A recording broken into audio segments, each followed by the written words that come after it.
sometimes we learned last time that little detours take us down a different part of our life, but maybe even worked out for the good. What's your story? Part 2. It's Hunt for Wellness, episode number 101.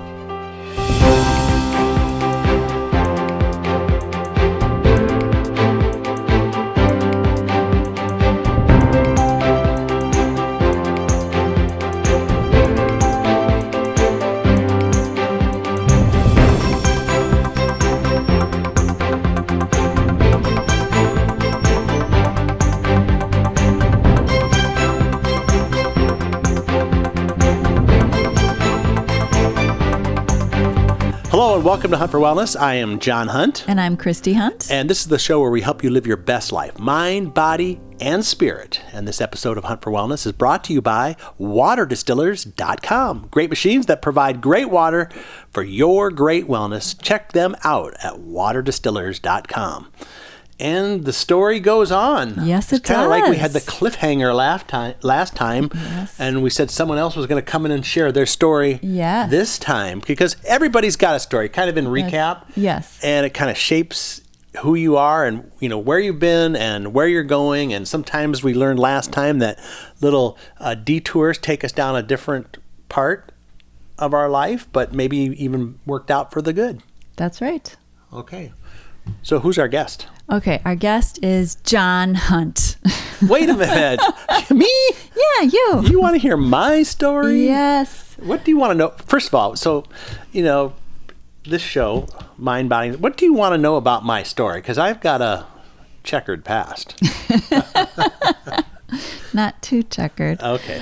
But how did you get on the wellness journey? Did I just drag you along, or how did you get going? Well, I mean, I know kind of the answer. You do. Okay. Well, I'm going to start when I was young, because you started when you were young, and Yes. you always wanted to be a nurse, right? That's right. And you Yes. eventually came in.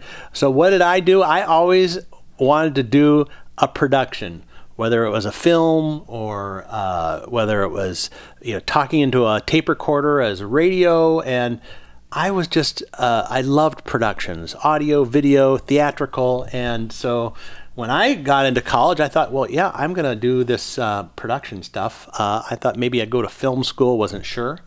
But anyway, that's to set up the why, you know, we even got into this podcast. Yeah, why you the know. podcast. But before we get there, you know, I really wasn't that healthy of a kid. Growing up, I don't think we didn't eat very good Well, food. you ate average. Yeah, I'd say we ate the average American meal, which is probably what most people eat. You know, I Yeah. had, you know, we didn't eat organic. We, you know, even the milk we drank was like the mixed milk. It wasn't even the You mean it was powdered milk? powdered milk. Yeah, just to save money. So, anyway, but so I would say, like, when I was in high school, I was probably a little pudgy high school guy. Mm-hmm. So, You didn't work out. didn't work out. I did play soccer, but I can even remember back to when I was playing soccer, you know, you do the calisthenics to warm up. Mm-hmm. And I'd always be in like the back of the group because everyone's laying on the grass and I'm, you know, supposed to be doing sit-ups or whatever. And I'm just kind of like moving my head because I didn't really want to work out. Yeah. I didn't like it. Yes. And, you know, I was an average athlete. Let's just say I never got into professional athletics. Most don't. But what was interesting, when I graduated from high school that summer, a friend of mine said, hey, this health club has got this special where if you join, you get a racquetball and a bag and a thing of balls, and come play racquetball with me. So he was, you know, good friend, and I said, sure. Sounds fun. Yeah, it was kind of fun. And, you know, racquetball, I'd never played it before. So he kind of taught me how to do that. And, you know, it was a workout. And then I kind of morphed from that with that particular individual into group fitness. I think back at that time, aerobics were becoming the rage. Yes, they were. And so, you know, we would go do aerobic classes. And that was, I don't know, kind of at that same time, college, maybe post-college, I was learning, like I didn't even know how to cook. So I kind of learned, my brother taught me how to cook. He also taught me how to play tennis. Yes. So it was another, exercise oriented thing. And But then that was fun. Yeah. You enjoyed it. and also during that time, rollerblades came out. And so, both my brother and that other friend, was into rollerblading. And so we'd go, so that was a good workout. And I even ran just a little bit, not much, not very serious. With a friend. With a friend, and also with my mom. My mom would like to go run these little 5Ks, so we would go do that. So anyway, I started to get some exercise, and then I started kind of learning, also at that time, that was the general health craze. Yeah, there was. You know what I think is interesting, though? Everything you did was with a friend. Right, yeah. And I would have never done it on my own. They invited you. Yes, yeah. So I think that's a great lesson. Yes. If you don't really want to get healthy, Well, which most people do. but people listen to this, they want to be healthy. Yeah, okay? I know. But sometimes if you can't get started, find a friend. Exactly. We go to a club here, and I know there's several people that, have friends that they work out. We work out together. Yeah, and we're friends. Yeah, we're friends too. It's a great way to get your day going. So anyway, I kind of, for a while, I was didn't eat red meat because I thought that was cool. I was out in California for a while. You thought that was really healthy. Yeah, well, I just thought it was more cool. But then, not because it was healthy? Not because it was healthy, but it was kind of like the thing. Everything back then was kind of, fads. Kind of faddish. Yeah. I think there's still a lot of fads. I do too. Yeah. What is it? The keto diet now and stuff like that. There's a lot of diets. I think there's been 10 variations of the keto diet since, and there was, we've been through this together. There was the soup diet. Then there was the Okay, well, we don't need to go through all that. Anyway, so we've tried a lot of them. So I will say that part of my health journey was trying a lot of diets, but not really. I think it was later, probably after we met, that we started doing a lot of goal setting. And, part of your goals, was fitness and, how do we eat better? And we were kind of it was just, at that time, a little bit before kids, where we're starting to think, we need to eat better. We need to exercise. We need to, be our best selves. Well, I think we were always on this journey together. Yes, I mean, that's one of the things that was a positive for me regarding you. Yeah. Is that you were willing to be healthy, you were open to eating different things. Yeah. You know. I remember before we were married thinking, okay, what would I like in a wife? I wanted someone who liked to work out, and also someone who was godly, which you got that, and who was intelligent. So there you have the mind, body, and spirit right there, which is how this show was birthed. One of the ways, right? Long time ago. Long time ago. We've always believed in mind, body, and spirit. But, if you get those areas right, it really makes for living your best life, which is our, the line we use for this show. So, it's morphed. I eventually got back to eating red meat because I thought it tastes good, which I'm going, why did I ever stop? But, fads come and go, don't they? They do. Yeah. And it's actually good to think about why you're doing what you're doing. Yeah. And evaluate, is really this the best thing for me? Yeah. So I would say, since we've been married, and even when we had kids, there was a season when we couldn't go to the club because we had small kids. So we built a club in our basement. We had a treadmill and we had weights, and we went through phases of doing treadmill workouts, doing video workouts.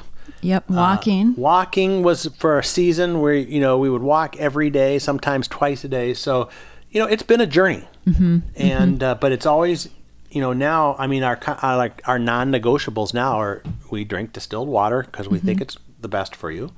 We eat good organic food. Once in a while I'll sneak some French fries or something, but try to get good ones. But for the most part, we do our best. Fitness. Yeah, and the fitness piece. We're working out 4 times a week, high intensity. And we're still walking, and we like to live an active lifestyle. We like to golf. We like to, go hiking and stuff like that. So, and, as we've gotten a little older, we've had to adjust a little bit onto what we do. But a big part of the health journey was when we got introduced to this. To the essential oils. The essential oils and the products there. I started out with just, some simple things like, peace and calming to help me sleep better at night, because I kind of lived a stressful life.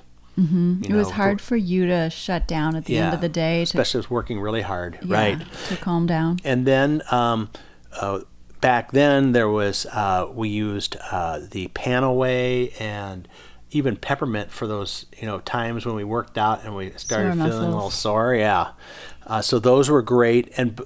And then a lot of the health supplements we either hadn't been introduced to yet or they hadn't even created them yet. I remember when Young Living came out with AgilEase, which is one I use and love, that really helps just your overall body support, muscles, joints. Yeah. And so that's a regular part of my regimen. I remember when we were at the convention for that and they introduced it, I'm going, oh my gosh, this is phenomenal. And then their Pure Protein Complete, which is the protein drink. So that's part of our workout routine. Frequently we'll have protein drinks when we get back. Aminowise, which is, replaces your amino acids that get depleted while working out, and it helps you also drink more water. So many good products. I mean, I think literally we did a podcast on this. I can't remember the name of it. We just talked about our daily routine. Yes. And there's probably 15 to 20 products that we use. And you use similar products too. You use dish soap, you use hand soap, you use toothpaste, you use deodorant. You can replace skincare, all those toxic things that you buy at the store with high quality, knowing that you're getting great so we're very careful about what we put on our body and what we take in our body. Right, because what you put on your skin is absorbed into your body, and so it affects you. Yeah, so it's really, I remember when I learned about deodorant and how regular deodorant has aluminum in it, and you're literally putting it on yourself right where your lymph nodes are, and it's like, that's kind of crazy. So I mean, you just kind of you have to kind of watch. I remember encouraging you to get use the Young Living toothpaste. Yeah. And you're like, no, I like my toothpaste. I like what I had, because no one likes to change their routines. Don't say no one. Well, I would say a lot of people don't. You did not want to change until what? I don't know. You heard someone else talk about like oral health care. Oh yeah, and how bad normal toothpaste is. Even what I thought was I was doing the baking soda toothpaste, which I thought was really natural, but there was a lot of junk in it that I didn't realize. So read the labels. We talk about that all the time, right? Yes. So, and if you don't know what that is, Google it and find out. You can Google dangers of. If there's no dangers, it'll say that. But if there are, it will list them, and then you'll know what you're using. Yeah. Well, fast forward. Let's also talk about, because part of my story is this podcast, right? Which you probably wouldn't do. I would never do this without you. Without me, just because, this is kind of in my DNA. I've done a couple other podcasts, hundreds of podcast episodes. Elsewhere. Yes, I was involved in the radio business for 10 years. So this is natural for me. But if you remember back to my childhood, this is what I love doing. Right. I love doing this, and it helps us. Really, what got amplified was during the pandemic, when we couldn't do the live educating at the live classes, which we normally did. No one even knew what Zoom was back then, I don't think. Hardly. And then all of a sudden, everybody's on Zoom. We were doing Zoom classes, 5 times a week. And then, but then I also know from my background in broadcasting and marketing that, podcasting, what's great about podcasting is it allows you to take your long form teaching, education, we're trying to get this information out. But you, as the listener or viewer, and we do this both in video and audio, so you can be at the gym working out, improving your health while listening to our or going podcast, on a walk. Or going on a walk, yeah. So there's a lot of ways. Podcast, POD, is programming on demand. So you can do it, listen to it or watch it whenever you want. Like if we had a class at 7 o'clock at night and you couldn't make it because you have a game, well, now you can take this in whenever you want. So that's why podcasting has really exploded, even above traditional broadcasting. It's so much easier to go to the internet and either get news on demand or, podcasts give you a little bit more longer form. You can spend more time with a podcast than you can with a, 3-minute newscast. Right. So anyway, so that's why we do the podcast. It's we think it's a great way to help share what we do It's easy for you to consume. And it's fun for me. And that's my story. I know. We're going back to our childhood. Yes. So we're both loving what we're doing here. I'm doing the podcast. She's, helping you improve your life. I mean, we do it together. Yes. But, we each have our own ways of doing things. And kind of back to my story of accountability, or really working with somebody else, that's really helps get things done. Right. Don't be an island. If you're on a health journey, try to find a health partner. Right. And we're happy to also partner up with you. Yeah, that's what we do. We actually work with a lot of people. If you go to Hunt4Wellness.com, this episode is episode 101. So anything we talked about in this episode, you can see links to it. You can, get yourself started with essential oils. We have the starter kit there. And, if you like this podcast, you can... Share it with people. But when you're on the site, there's a blue connect button. If you like to just chat about your health journey for 10, 15 minutes, and maybe we can put you down a direction, because we've worked with hundreds of people doing this. So it's something that, part of your dream of your story. Yes. And, I'm happy to help facilitate it through my story of doing the podcast, 101 episodes now. Yes, that's with more to come. Fantastic. Yeah. Well, this is normally the part of the show where I ask you, is there anything else you want to say before we leave? John, yes. Is there anything else you want to say before we leave? I would say that share your story with us. Connect with us. Go to Hunt4Wellness.com, click the blue connect button. We'd like to hear your story, and we'd like to help you, go to where your dream takes you. Go to the next level. Yeah. I mean, we do have a podcast to it. We did it early on. It's, I think, podcast number 4 about, setting health goals. Check that out. I mean, go to the site. There's a lot of resources there, but, connect with us. We want to talk with you. We want to help. And, if you do want to order some products, what's your number? 120-9527. Yes. And you can go to our site. When you click the links, you can typically get right into the Young Living site with that number embedded. But if for some reason you just go to Young Living, use that number. It helps us. It helps us keep doing the podcast. Even though I'd probably do the podcast even if we never sold a single thing. Because that's what I love doing. I know, you do. And that's my story. So this episode of Hunt for Wellness is brought to you by waterdistillers.com. Great machines that provide great water for your great wellness. Check it out at waterdistillers.com. And we'll be back again because I love doing this so much. And we'll find out more about what your story is in the coming weeks and months as you connect with us at Hunt for Wellness.